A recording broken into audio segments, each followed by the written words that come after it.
నమస్కారం ఈటీవీ 360కి స్వాగతం. ముందుగా ప్రధానాంశాలు.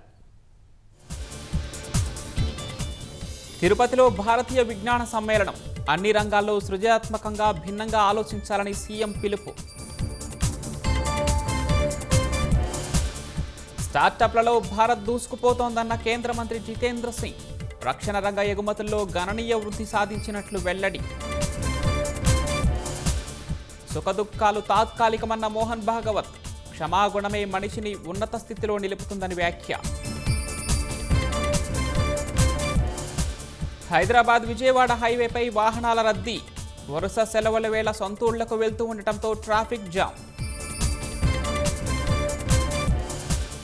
రాష్ట్రంలో రక్తమోడిన రోడ్లు. 7 దుర్మరణం.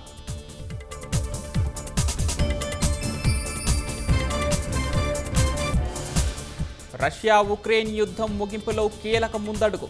చాలా అంశాల్లో ఏకాభిప్రాయం కుదిరిందన్న జెలెన్స్కీ. నైజీరియాలో ఐసిస్ స్థావరాలపై అమెరికా దాడులు. క్రైస్తవులపై జరుగుతున్న హింసకు ప్రతీకారమన్న ట్రంప్.